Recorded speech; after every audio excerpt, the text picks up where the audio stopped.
Hello, hello, hello. Thanks for joining me in this Q&A discussion of social media and ethics. My name is Curtis. I'm a computer science faculty, and I have been in tech industry for over a decade. And before I get started with our discussion today, I would like to share a little bit about who I am. I had been in Chicago a web content developer of 8 years at a leading university, Loyola University Chicago. I have been a graphic designer for more than half my life. I have a Master's of Arts in Women's Studies and Gender Studies that I'm quite proud of. And I also have a Master's of Computer Science. I do believe that those two and my experiences in these industries really do benefit this conversation we are going to have about social media and ethics. And as mentioned, I am a computer science faculty person. I also specialize mostly in web development, which would mean I teach courses in web design, web analytics, mobile web design, multimedia, social media, and others. Thanks for joining me today, and let's get started. Now, before we get into our questions, I believe it's very important to define what we're talking about today. Despite asking dozens and dozens of students the definition of social media and having them look for online resources that discuss what this means, books, their friends, their family, most people can't settle on something that they all agree on when it comes to this new frontier, I would say, of social media, which has really only been around for about 20 years or less, depending on how you look at it and define it. Now, in fall of 2019, along with some students, I came up with this definition. It is a working definition, and like any good definition, we tried to answer the who, what, when, where, why, and how of social media. Here's what we came up with. People using a computer to access the internet or a network with the intent to share digital content, human expression, with the hope that it will be used by others via computers eventually.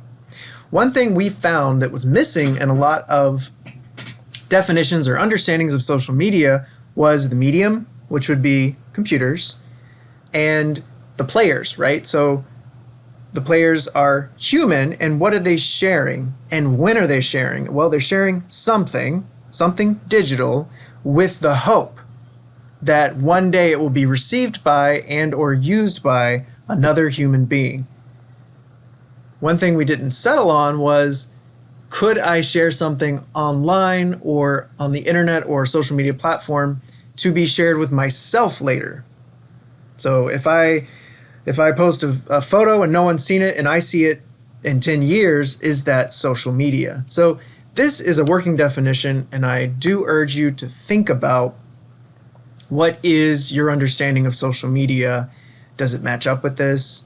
Do you have something to add to it before we get into this discussion and take our first question? Question 1. How does social media impact and shape the morals and ethical values of today's society versus generations in the past? My first reaction to this would be to caution people against seeing social media as this almost human thing, right? It's actually made by humans. We created social media platforms. We use social media platforms. Social media is not in and of itself some sort of living thing. Now that we understand that it was made by humans, that humans control it, how does it look different from generations in the past? Well, social media is a form of communication. It's a digital form of communication that has really happened because of our advances in telecommunications, digital communications, and our devices. I would say that there are two things that social media has made happen much more readily and much more often, and that would be how quickly things can be shared and how much can be shared. So, social media, from what I understand of it so far, has been a way for people to document what it means to be alive. The questions we have about life, the hopes we have, the challenges and issues, the hypotheses and theories we have about life and living, and the documentation of it. In past generations, communication was slower. The further you go back, the further out you go in human history, the slower communication has been. With advances in technology, we have been able to communicate much faster and communicate more. There is more data that is being digitized and recorded. Because of that ability to have that data currently and on record, I believe it does change our morals and ethics, because we are able to look back and find more information on what humans were doing and what humans think should be happening or not happening. And I'm trying to be very generic here because this is a very big question. I think that the way social media impacts and shapes the morals and ethical values of today's society goes back to those two ideas, that it happens much faster, sometimes instantaneously, and there's a lot more for us on record. There's a lot more data for us, a lot more information for us to process and utilize moving forward. Now, the one thing about humans that social media doesn't really have a place in this conversation or discussion is that social media, again, was made by humans and is controlled by humans, and humans can help and they can harm. So it's not so much what social media is going to do as far as its impact, it's what humans are going to do with social media. Question number 2, I like this one. What should you do if a patient or parent posts an insensitive social statement that involves you or the office as a whole? So office we're speaking of here, it would be, I suppose, a dental office or a place of business. An insensitive social statement is really gray territory. If this had said post harassment or hate speech or a call to violence, then this would be a little bit easier to answer. But the question is saying that this is an insensitive social statement that could involve a person. Well, when you look at social media, we got to think about this as not, again, its own thing. This is a form of human communication, and even though this is a newer form of it, it means that we can carry our understanding of morality and ethics and equity along with us into realms of social media. So when someone says something bad about an employee or a business as a whole, it really depends on the context. So this sounds like it's being posted and it's public facing. If you know that you can respond publicly to that person and direct them toward something that is more truthful, or mitigate the situation, offer an apology, acknowledge that person's statement, but perhaps have a conversation with them, I recommend that. Now, if that's not going to work, you have a few options. You can report that person's insensitive social statement, but this sounds like freedom of speech. This sounds like a person is making an opinion or sharing something out. You may not like it. If it doesn't work, that you report it to that social media platform, which doesn't always work and can take a while. You can reach out to that person privately, so you can message them and keep it between the two of you and see if you can compromise on what's going on or what can make the situation better. What I like to do is sort of assess where a person's coming from. So if they have something ill to say or that is harmful or hurtful, can other people see that maybe they're misinformed? Will other people take it seriously? Is it, again, going back to this idea of freedom of speech, where they're allowed to do that? People are allowed to say things, whether it's on social media or it's between two people at a restaurant in person. So I want you to remember that the rules that apply to other forms of human communication can be brought up and brought out in these situations as well, and it really is dependent on context. Personally, I think one of the best approaches you can take to when someone does something insensitive is to assume that they have good intent, and or assume that there is a middle ground where you can meet them, and to try to find peace with that person. And if that's not possible, then move on and keep doing a good job. No matter what you do on social media, there's going to be people who troll and who put out negative, harmful stuff, and there's only so much we can do about them except do the best that we can. Question number 3. I love this question. Is it appropriate to be Facebook friends with a patient of record? Well, I'm going to go back to my last position at a prominent university in Chicago, Loyola University of Chicago, where I think it was a year. Yeah.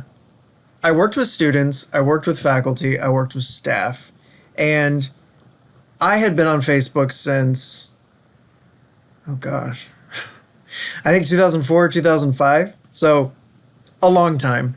And there's a lot about me in my Facebook profile, despite making as much as I could private, hard to find, some of the bad decisions I made, or the embarrassing moments of my life, sort of like pushing those down a little bit out of the way so people don't see them. I think this is very much context dependent and person dependent. So if you're like me and you don't want people who don't know you that well to see your Facebook past, then I don't think it's appropriate in that context.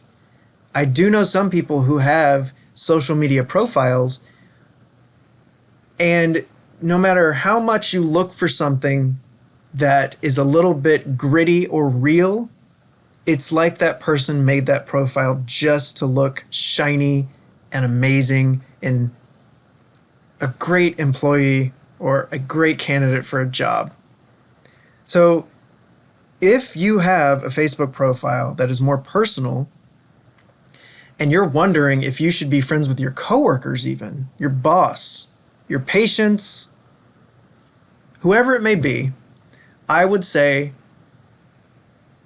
question the utility of it. If someone just wants to be your friend, which happened to me a lot, I'd have students who meet me and would be like, oh, cool, I enjoyed Curtis. Curtis seems to know a lot. I'm going to send Curtis a Facebook request, a friend request. And I would ignore it or decline it, but I would follow up with the person and say, hey, you're an 18 to 22-year-old. I am a professional staff employee at a university, and we're not friends in general. We just met. I would say this to my colleagues too. We just met, or I don't know you that well, and I don't think it's appropriate that you can see my life in such a way. I would tell colleagues that I would wait a year or more and that we would have to hang out outside of work to add them on Facebook. I would tell students, especially my student assistants who were my employees, I would say, when you graduate, I will accept your friend request and then you can see all the embarrassing stuff that I did in college when I was your age. And they thought that was just great. So again, I think that there probably aren't a lot of times where an employee of a business needs to be seeking or accepting friend requests on Facebook. Rather, I think that want to be connected to a business or employee, that should be moved over to a Facebook page of a business. So if someone says, hey, I really like your front desk person, or I really like this employee at your business, I want to get to know them better. One way to avoid this very personal thing of sharing your Facebook profile or accepting friends is to say, hey, go to our Facebook page where we do post about our business. We do feature our employees and the work we do, and we have interviews and we have photos of our everyday, so on and so forth. So there are ways to get around trying to remain professional, but also knowing that people do like connection, and when people do feel good about a business or an organization, they do want to connect with those people. So again, play this one by ear, and I would say do your best to protect yourself as an employee, which would be more often saying no. Next, we have question 4, and this is a good one. There are some dental celebrities that use social media to make dental jokes about patients. Is this ethical, or could this result in any legal allegations? Now, let me first admit I may be biased because I love comedy. I love humor and I love satire. However, I really don't like harm and hatred. When it comes to communication to media, multimedia, social media, it's very hard for someone to say, what you did directly harmed me as a person. It was a form of harassment or stalking or violence or hatred or hate speech. So I think if a dental celebrity went online and very specifically supported others being harmful or violent or aggressive in a way that resulted in something serious, maybe there could be legal allegations. But again, this is really hard to prove. Remember, social media is a form of communication. A lot of people are sharing their opinions on things. So before we even get into this idea of legal allegations, I would say the ethics behind it would be this. Any professional, especially in medicine, has an obligation of care. And I don't think that making dental jokes about patients is always a bad thing, but I can certainly think of many times where it's going to bring the morale down of said person in said industry. So I think this is more a question about professionalism.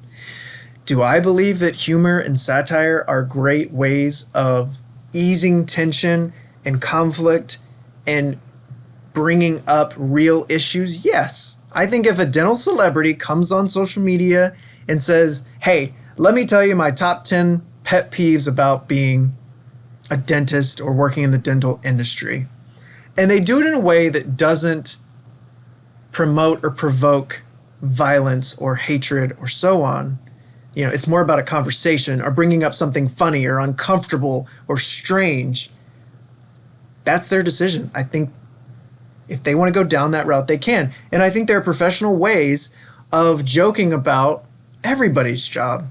I was a bartender for several years to save up for grad school. And I have so many stories about what it's like to work in that industry. And there's a lot of humor that I utilize in telling those stories and feeling okay about having that kind of work or that kind of job. So I think in this situation, it goes down to professionalism, morale, and purpose. Why is someone making jokes about patients? Well, maybe it's to indirectly send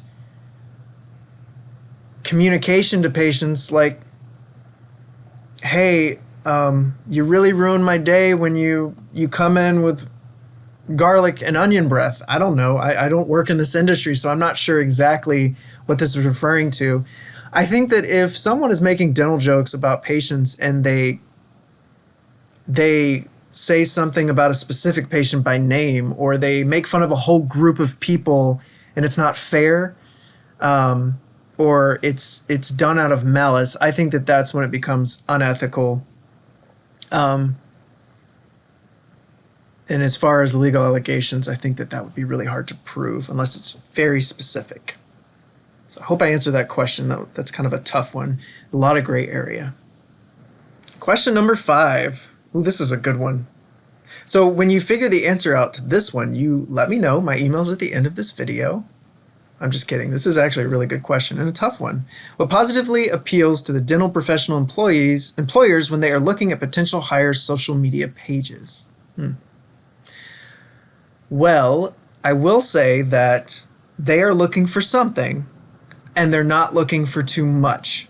And I will repeat that answer again and again and again. When it comes to your presence on social media, you need to have something, but you don't need to be too much. And I'll relate an analogy to that. Often as a tech person who works with social media, multimedia, big data, those types of things, I will be privy to conversations where people share their concern with Amazon, Google, Apple, Samsung, they're following everything we do, and they want all of the data they can get on us, and they're tracking our every move, and they're listening on our devices. And I listen and I say, yeah, that sounds terrible. And I'm worried about that too. Gosh, look, I just got an ad that says, buy this thing that you were just discussing. And then my retort, my sort of comeback to hopefully mitigate someone is to ask, well, do you have anything that you're really trying to hide? Like, are you in the like most wanted of the FBI? Are you on the loose somewhere? What is it that you're specifically worried about? And I then follow that with, most people are predictable. Most people are boring. Most people are common. And most people's everyday has a specific pattern. And that pattern, if on social media, isn't going to raise red flags. That's what you don't want to do. Professional employers are looking at your social media for red flags. They're not necessarily looking at it to be like, oh, look, they volunteered at an animal shelter on the weekends. Let's check that off. They're looking to make sure that you are on social media. Some. I'm not going to say a lot. Again, I'm going to say some. If someone is not on social media at all, that's a red flag. Why aren't they? Well, we know that social media is very popular in the world. There's many opportunities and options we have to be on social media. It's not just one platform, it's many. So why would a person say no to all of it?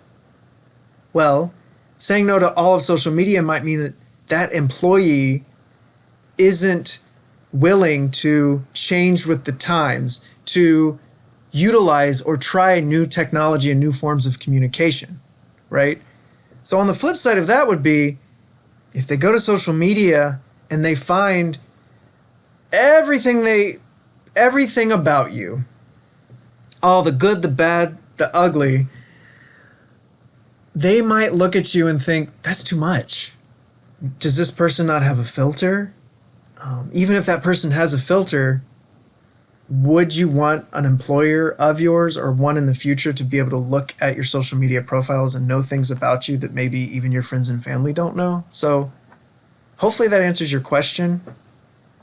I think everyone's social media presence should convey personality. It should convey character, narrative, voice, timeline. And people are more likely to be hired that can fit into a workplace, that support that workplace's mission and goals, that aren't going to be a harassment or aggression or violence issue in that workplace, that are going to carry that workplace forward and not stall it or take it back or down. So really, if your social media presence for a current employer or future one tells a story of someone who is well-rounded, who has family and friends, who sometimes faces challenges and overcomes those challenges, I think you're fine. But again, I'll say, they're looking for something, just not too much. This is a wonderful follow-up question to the last one. So for question number 6, we've got, what is the most professional approach when putting yourself out there via social media when job searching? And what information should you put out there and refrain from putting out there?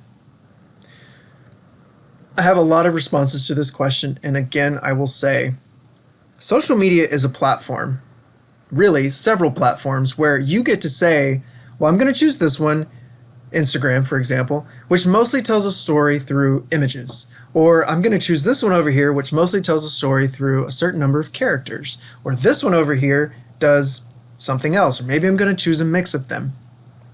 Think about what an employer would want.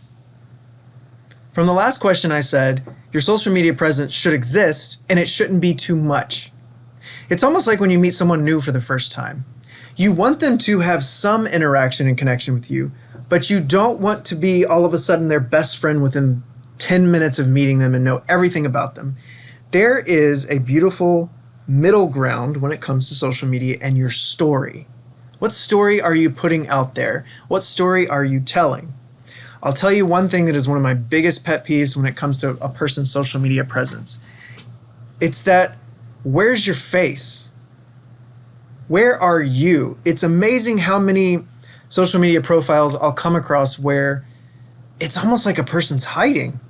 Like, you know it's them, but their profile picture is a dog, and the one post they didn't make private from the past 2 years is of a celebrity, and then the one before that's a sports team, and the one before that is a landscape.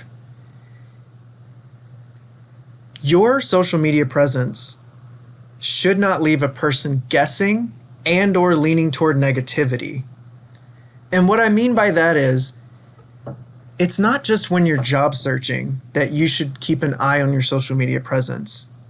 You should be managing your social media presence all the time. And you should be managing it as if at any time you are going to make a friend, you are going to be courting someone romantically, you might be introduced to a new family member, or you meet a young person that's new to your family for the first time, or that your colleagues are looking, or that your employer or future employer is looking. That is what I would recommend with your social media presence, because if you're job searching and you're panicking because of what you have had on social media, you should have been panicking before that. Your social media presence, again, should not be too much, and it should not be non-existent. There's somewhere in the middle where you take advantage of social media platforms and you have your story. You have your talents, your strengths, your adversity. And that story, whether it's on one platform or many, should be a story that someone wants to listen to. It should be images and maybe even videos of your life as it is, such that an employer would go, I like this person. I'd like to work with them. I think we would get along. Now, when I said it's important that you show up, right? Your face. One of the first things people do when they meet another person is they focus in on their face and their voice, some hygiene things, scent. We may not realize how important those things are until we meet people that have red flags for them. So in your social media presence, I think it's important for you to tell a story that also includes that you take care of yourself, that you dress appropriately for specific occasions, that you're a bit eccentric in these ways, but you understand filtering, that you have hobbies, for example, that the things you do outside of work are important to you, but they also mesh with the work that you do or that you want to do. So again, it comes back to, what story are you telling? What story do you have out there? And at any given time, I don't care if you're married, at any given time, would someone look at your profile and go, oh, I don't want to be their friend. I don't want to work with them. I would never go on a date with that person. No, this is your story. And because you get to manage it, it should be a good one and one that other people want to be a part of. Now, before I move on to the next question, I do realize that there's part of this question I didn't really answer, which was, what would you refrain from putting out there? Okay, well, have you ever seen someone's social media presence that screams, hey, I'm so happy, I'm so in love, everything's perfect, look at me, I'm in this country this week, I ate this for dinner? Be careful with what you do put out there, in the idea that if what you put out there doesn't seem real, like I have a certain friend on social media where it's like every day is a game show and they're winning. And that's fine. I'm happy for them, but that's not real life. There are times I know that that person struggles, but you would never know. So then I'm going to go to the flip side of that. There are times when we see red. We get mad as humans. We get hurt. We lose our temper. We cry uncontrollably. We have an opinion on something very controversial, or so on and so forth. Be careful with what you put out there. Some people say the internet is forever. Well, it's not. People carry data around until they're like, this data is no longer useful, or it costs too much to carry it. But don't be pinged later on for a moment that you had, or an opinion you just felt like you had to share, that people can take out of context, people can use against you. Now, I say that within reason. People can take anything out of context. People can edit and manipulate digital media such that it can make you look really bad. So again, it comes down to managing your story on social media. And if what you're putting out there is something that you would be comfortable on a day-to-day basis, you don't need to be worrying about when you're job searching. Some things I would give some advice against would be, if you're worried, like me, I don't have a faith or religion that is majority or popular.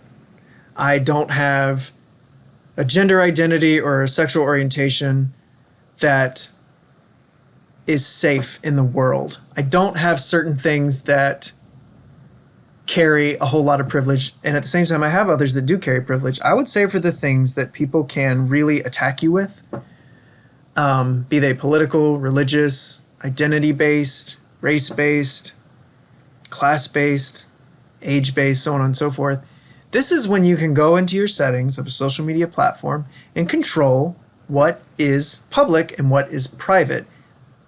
And what a lot of people forget is that the most public thing you can do is add people to your network on social media that you don't want to know certain things about you. So before you go into your restrictions and settings in a social media platform, just think about two things. What are you sharing out, and who are you sharing it with? Because if you have those two things on your mind constantly, then again, you won't panic when it comes to, ooh, who's seeing this and how can they use it against me? So our next question is, how would you tactfully tell a patient that the information presented by a certain social media user is not trustworthy? This is a good question, but I think that perhaps this question alludes to how often we sort of tiptoe around our own expertise and knowledge. I would just tell them. I think that it's good that people will believe others. For instance, I'm fascinated, endlessly fascinated by how many people blindly believe their parents, their faith and religious leaders, politicians, teachers, professors, without really testing whether or not what they're saying is true. It's fascinating how many people believe an old tale or a myth, despite data and research and story after story saying, hey, actually that's not right. You can't get sick just from being around cold air. That's not how viruses and bacteria work. But if your immune system is challenged because your body gets too cold, then you are more likely to pick up a germ or something from somebody else. There are times when people don't want to hear the expertise or knowledge from experts. And I think if you are an expert of something, which most people are, there's something that they know well, then don't feel ashamed to just pull someone aside and say, hey, I can vouch for how I know this industry or this medicine or this research, whatever it is. I know this really well, and I want to let you know that this source over here could harm you. If you follow this source, it could lead to A, B, and C. It's always good to have a story too. So, and when I say story, I mean like an example. So you could say, okay, hey, this social media user over here is saying that flossing your teeth is a myth. It doesn't help. It hurts your gums, so on and so forth. And, maybe a lot of people would love to hear that. I don't know very many people who love flossing, but it's important, right? We know that it helps the health of our gums and our teeth and our mouths, right? So if someone is saying that it doesn't, that's when you can step in as an expert and say, here, let me show you why I know what I'm talking about. Here is what will help you. This person over here is harming you. Now, that doesn't mean this person's bad over here. It might be meaning that, but it may not. Maybe they're just misinformed. And that's when you can come and say, I had a patient who didn't floss for a year and they lost 3 of their teeth and have had to have a gum graft. So I think that we as people need to feel confident in what we know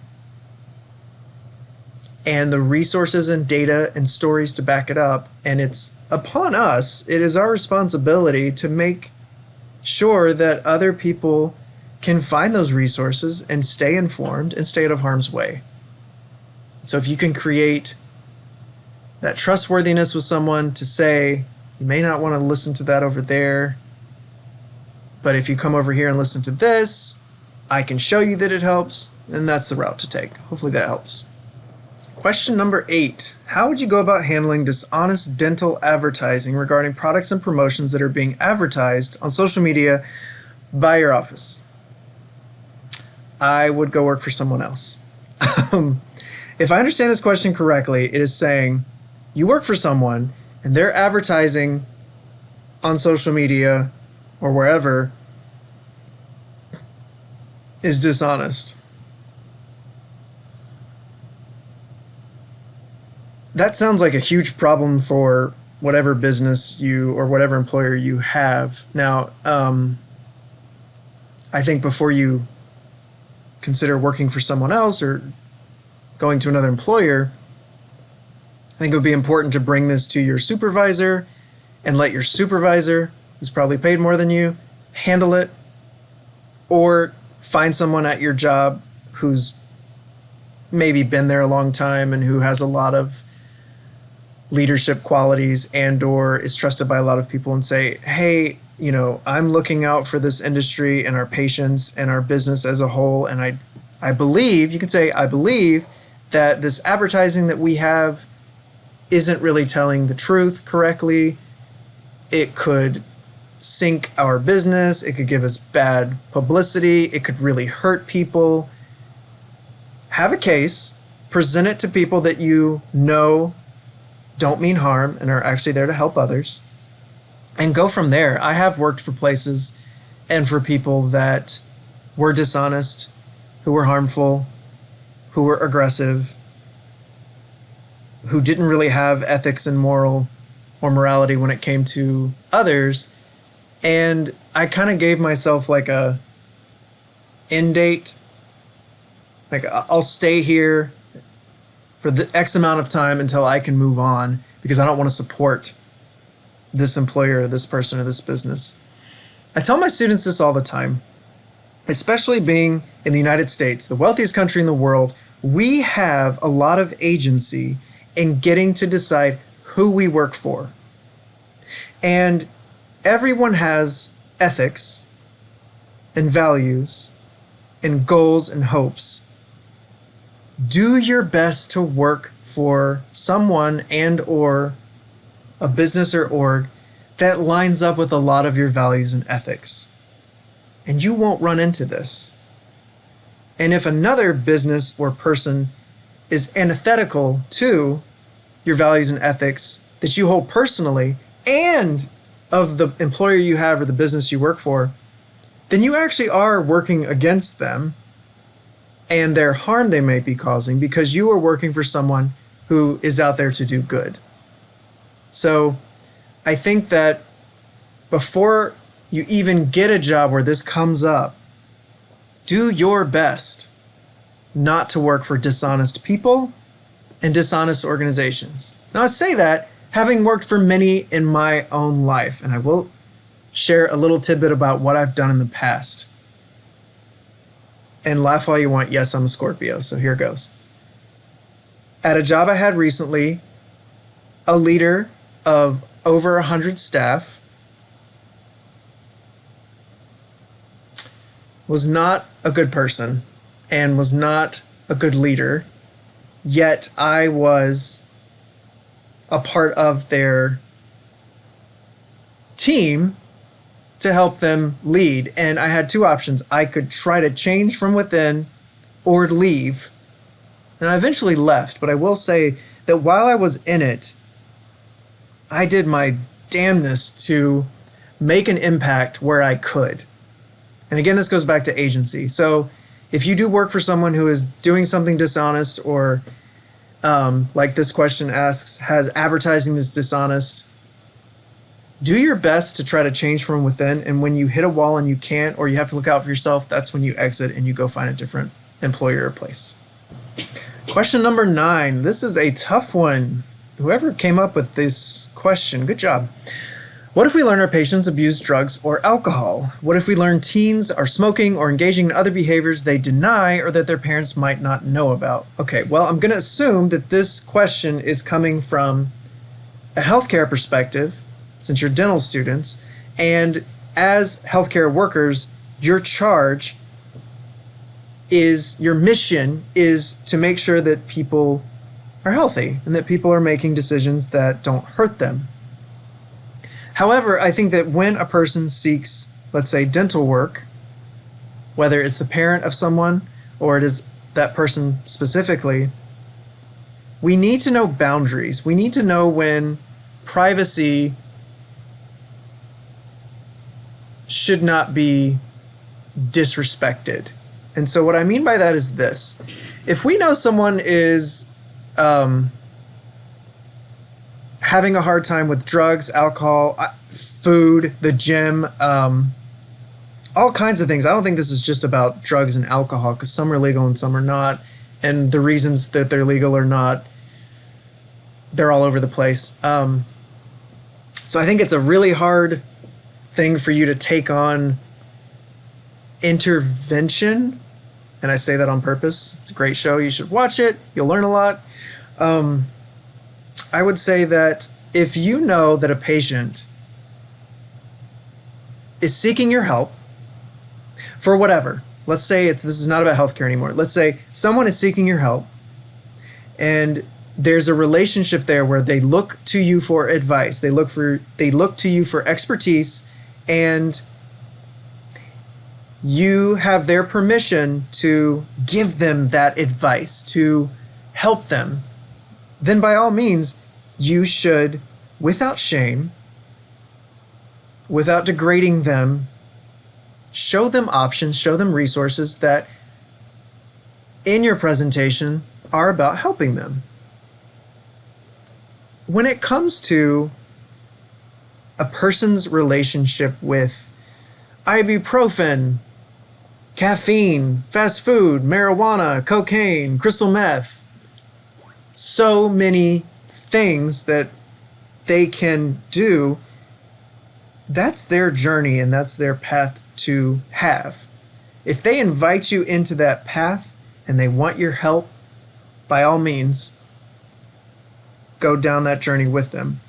But if your job is to, let's say, clean someone's teeth, and you notice that they have brown stains from tobacco use or crystal meth use, I think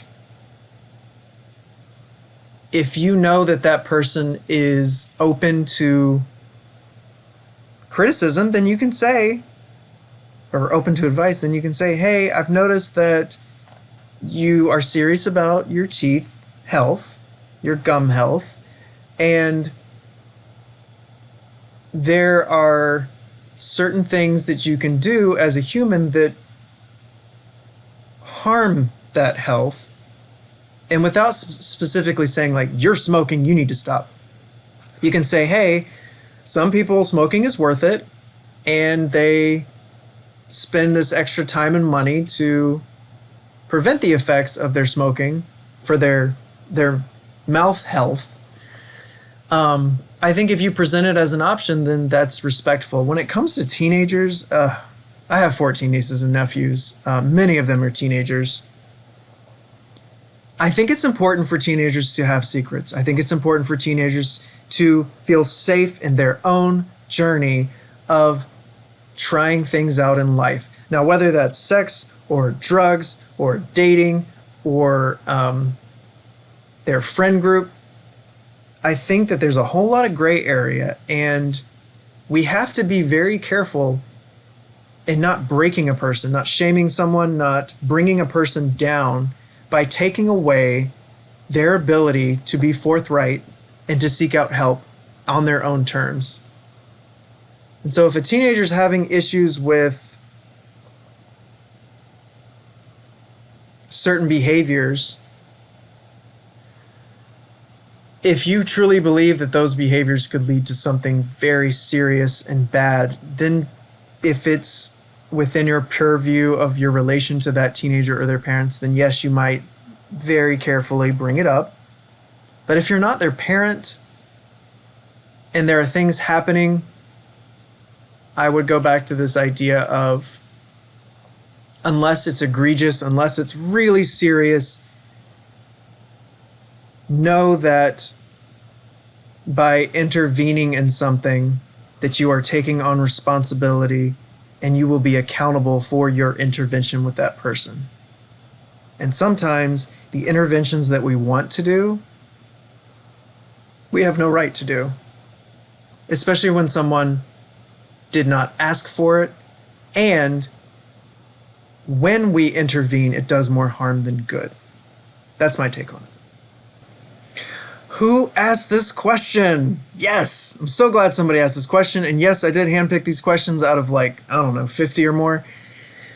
This is a good one. So question number 10, will the online world lead us to the inability to engage concretely with others and lose communicative skills, or will this provide us with greater fairness amongst individuals in things such as online job applications?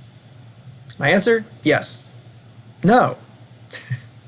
The online world. I am noticing a large generation divide between folks who have welcomed the internet and social media platforms, texting, emailing, not leaving voicemails, not replying to text, not writing things in physical form. There's just a huge divide between people who grew up a certain way and new technology that is offering other ways of communicating. So my answer to this is that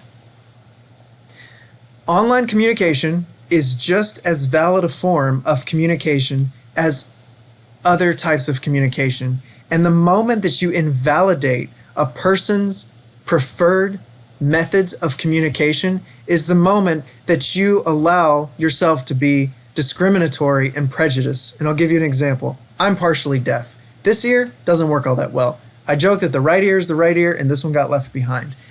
I have spent over 20 years trying my damnedest to say to people, hey, I understand that you communicate a certain way, but the way I hear the world, the way I must see the world in order to understand what people are doing and saying and communicating is different. Here's how it's different. No matter how often I say, here's how it's different, that person can't truly understand it unless they go deaf in one ear. And in the very few times I've met someone who's deaf in one ear, I'm elated. I'm like, oh my gosh, you get it, yay. So be very careful when someone tells you, this form of communication works for me. This form of communication is important to me. This form of communication works for me. And it works for the people in my life. The moment you come in and invalidate the way a person communicates is the moment that you shut down communication. I'll give you a fun story. About 6 weeks ago at a training for work, which was about coaching students, there's a room of about 40 of us, and we had to go around the room in groups of about 5 people. There were 6 groups, and there was like the landline phone, and then there was the portable phone in the houses, and then there was the bag phone in a car, then there was the cell phone, smartphone, then there was a smartwatch. And you could just watch people romanticize what it was like to have a landline and then just hound and disparage and negate smartwatches and smartphones.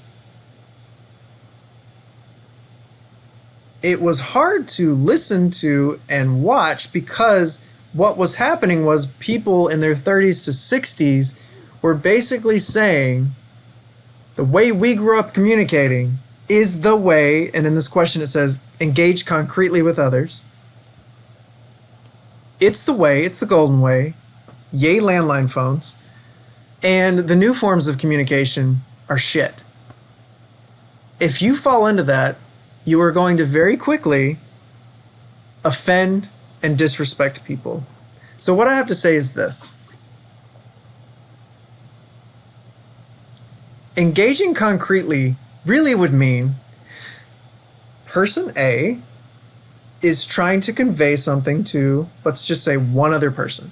They have many options. They can write it down. They can put it in a song. They can write a book about it. They can put it in Braille. They could speak it in hundreds of different languages. It doesn't mean they could text it. It doesn't mean that the form of communication they decide to use is good, bad, and ugly. It just means it's the one that they decided to use. Maybe it's the one they're most comfortable with. Engaging concretely would mean that they understand their form of communication and they understand who is going to receive it. So my opinion on this is, if I speak Portuguese, which I do, and I did this video in Portuguese to students in the United States, maybe one or two would understand me, but I would not be engaging concretely because I'm using a language that many people wouldn't understand. So I don't think it's the mode or method or medium of communication. It's the players involved and their understanding of what is going to be effective. As far as greater fairness amongst individuals and things such as online job applications, I'm going to go back to something I said earlier, which is people will find ways to manipulate others, and people will also find ways to uplift and empower others. That's not going to change because we have new ways of communication. There are going to be people who take advantage of others, and there are going to be people who want to uplift others, and they're going to find ways to do both. And so I think what's going to happen is that nepotism and beauty standards and race issues and discrimination types, they're going to continue in different modes and mediums because they're already there. I don't necessarily know if fairness will go up and down because the communication method changed. I think that that is on us to make those changes. Question number 11. Will social media mask the real need of dentistry in many areas? Okay, I'm going to try to follow this. I'm not sure if I do. Telemedicine has taken over. Uh-oh. Something's going on. Will tele-dentistry be next? Okay, this sounds a little alarmist. Telemedicine has taken over. I guess I didn't hear about this yet. And tele-dentistry. Will tele-dentistry be next? If I read this correctly without doing any kind of like search on what tele-dentistry exactly is, it just sounds to me like healthcare, like almost everything in our societies now, is online. There are online resources, whether they're sites, social media platforms, videos, whatnot, where people are finding answers or help regarding medicine and maybe even dentistry. Why not? I think that people get creative and people are experimental with their healthcare, with their body care, with how they find answers to their ailments and how they do their body good. And I think that if there was, let's look at it this way. If there's no social media before, and all of a sudden social media is like, yo, what's up? Guess what? I got all this information. And people are like, oh, we go from 0 to 90 miles an hour on social media. Like, oh, I found out how to do this with my healthcare and this with my healthcare. What will happen is this. It's going to be like a pendulum swinging, and we're probably just waiting for that pendulum to find a nice little middle ground where people do take advantage of those online resources, which could be meeting with a doctor via digital video or getting information online, if I understand this question correctly, that they would have otherwise maybe have gotten in person. I think we need to be careful of demonizing a new form of communication and a new form, actually many new forms, of how humans share knowledge, advice, medicine, and so on. So I'll go back to this point I made earlier. We are experts. Every person's an expert of something, and usually many things. And so if you're an expert in medicine or dentistry, then the onus is on you to either deny that social media and the internet is a place where people are, or take advantage of it. If you think that telemedicine and teledentistry are a possible issue, like a bad thing, but it's going to happen anyway, then you get to decide, what are you going to take on some of that responsibility to sort of steer it in a good direction? Because again, social media is controlled by people. Social media is not some evil thing out there. It's something we created and that we're responsible for. So if it's something you don't like, then I would say if you're worried about it, then you should get involved. That's my answer on that one. Oh, these questions are so good. Question number 12. So I already covered the first half of this, but I intentionally have the second half because I think it's a really good one. What would be a good balance for us as professionals in accepting friend requests across social media platforms from patients, employers, and coworkers? I already talked about this before. Have a game plan in advance. Let people know your approach. I know some people who they share everything on social media, and for them it works. They have fans, they have followers, they have friends, they have family members, they have colleagues that are all up in their social media stories. And that's their truth. That is how they live their life. And they're not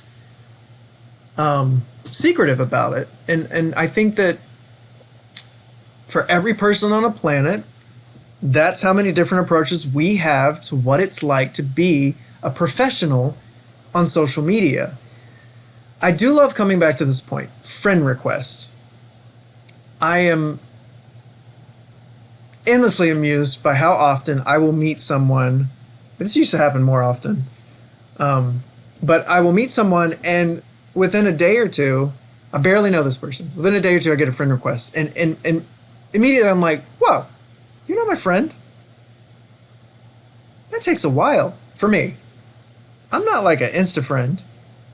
It takes a long time for me to be like, ooh, you over there? You're like, I trust you. You're part of my inner circle. Like, yes, you can see 15 years of choices that I've made on Facebook. That's an extreme example, but I think that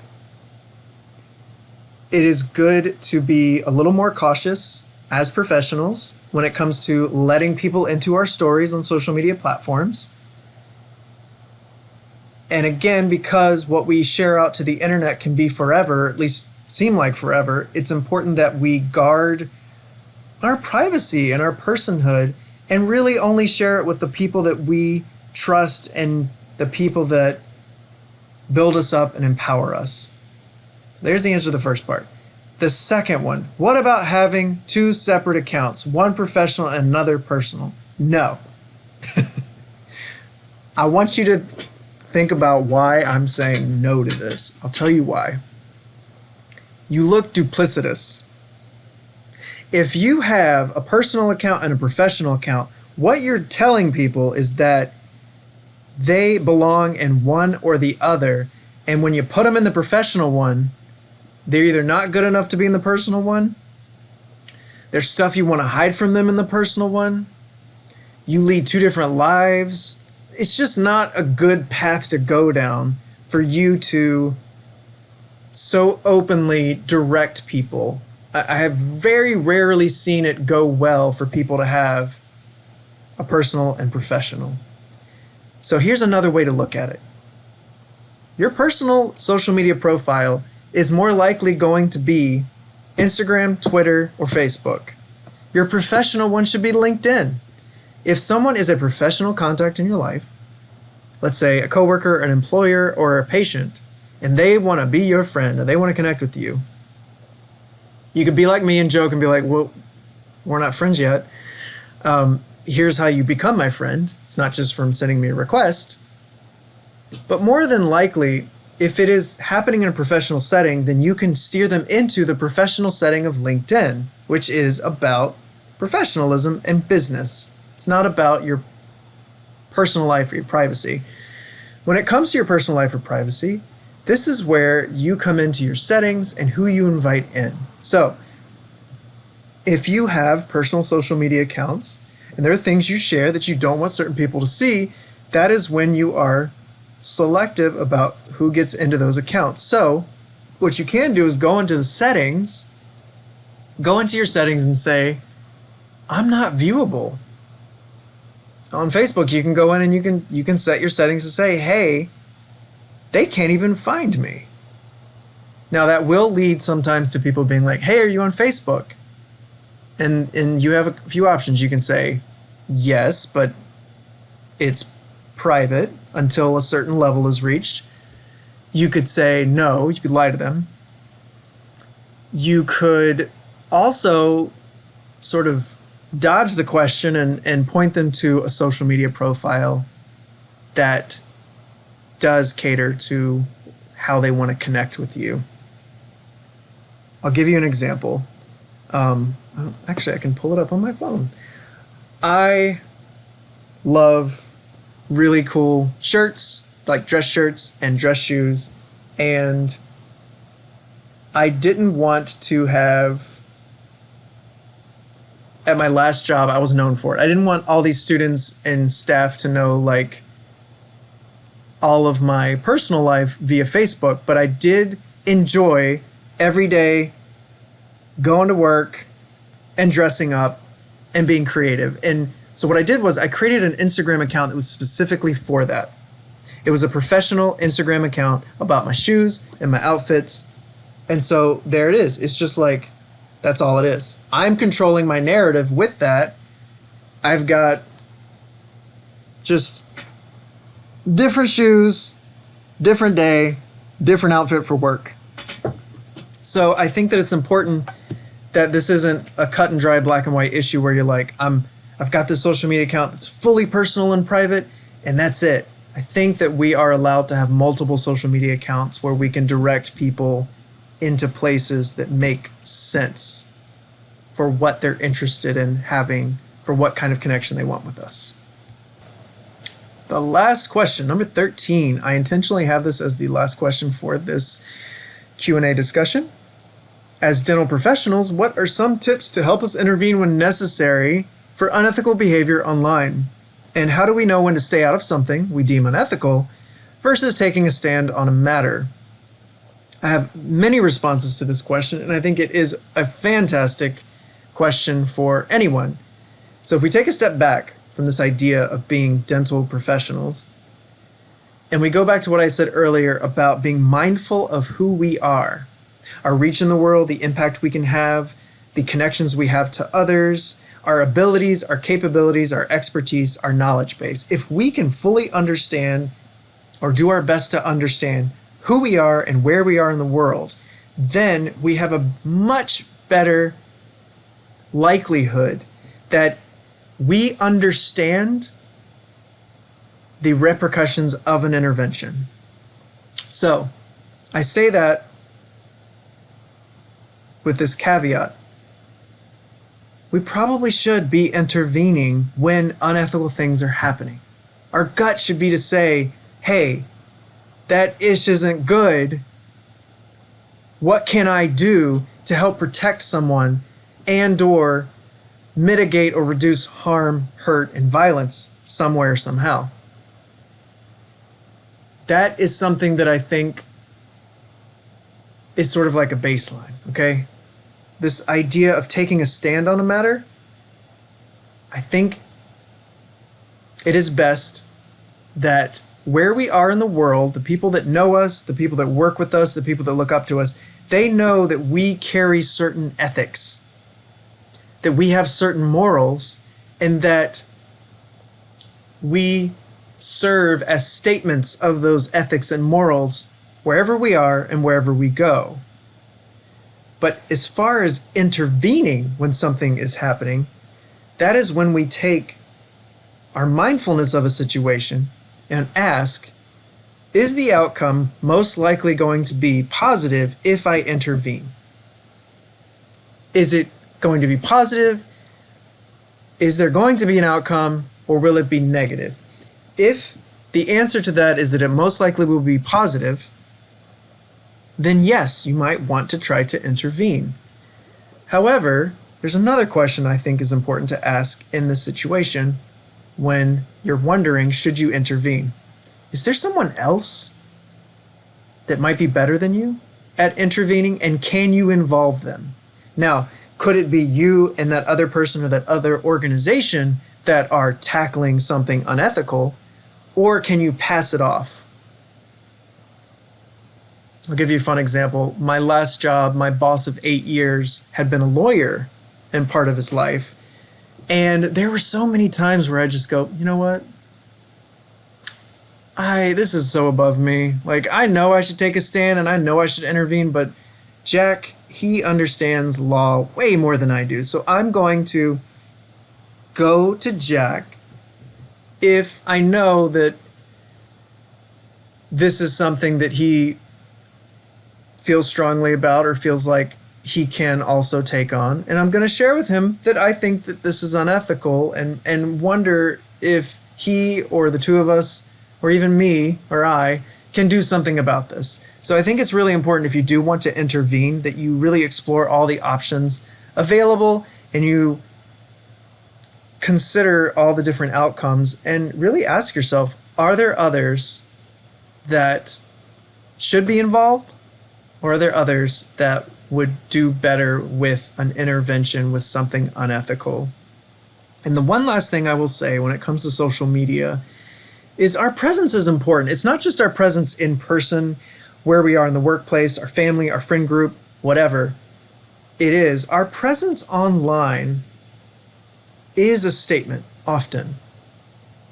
I think that it's important for especially marginalized groups that who you are is a statement of ethics, such that someone who needs help or is in harm's way sees you as a beacon, and they know you as a safe space, a safe place, a person that is out to help, not to harm. That is taking a stand on a matter. That, I believe, is the first step. An intervention would be a second step, that you decide with other people who help, don't harm, but other people who help, what would be a next step to this behavior? And I'll finally leave it with this. Everyone makes mistakes.